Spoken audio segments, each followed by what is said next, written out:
4 പേരെ ഇതുവരെ അറസ്റ്റ് ചെയ്തിട്ടുണ്ട്. 4 പേരെ ഒന്നിച്ചിരുത്തി ചോദ്യം ചെയ്യുമ്പം ആരൊക്കെയാണ് പ്രസിഡന്റുമാരിൽ ആരൊക്കെയാണ് ഇതിൻ്റെ പിന്നിൽ പ്രവർത്തിച്ചത്, കാലാകാലങ്ങളിലെ ശബരിമലയിലെ അതിൻ്റെ ഒരു കൺട്രോള്, ഈ സ്വർണം 1999 മുതൽ ഇതിൻ്റെ സ്വർണ്ണപ്പാളികൾ പലതും വെളിയിലേക്ക് പൊക്കോണ്ടിരുന്നു. പ്രത്യേകിച്ച് 2019 ആ കാലഘട്ടത്തിലാണ് കൂടുതൽ സ്വർണം ഇതിൽ നിന്ന് ഊറ്റിയെടുത്തത്.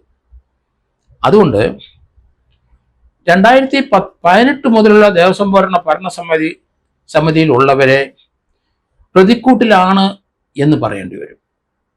കാരണം 120B ഈ 4 പേരുടെ ചോദ്യം ചെയ്യുന്നതോടുകൂടി പുറത്താവും.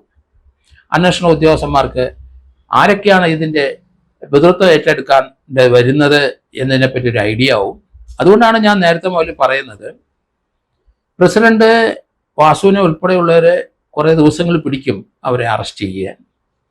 കാരണം അത് പതുക്കെ മതി, സ്ലോയിൽ മതി, ഒരാഴ്ച എടുത്താലും കുഴപ്പമില്ല. കാരണം 120B കൃത്യമായിട്ട് ഗൂഢാലോചന പോലീസ് കണ്ടെത്തണം.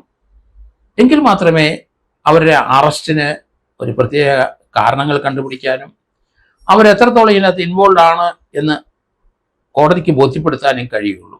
അതുകൊണ്ട് പ്രസിഡന്റുമാരെ അറസ്റ്റ് താമസിച്ചോട്ടെ, ബാക്കിയുള്ള കാര്യങ്ങളിൽ അന്വേഷണം പൂർത്തീകരിക്കണം.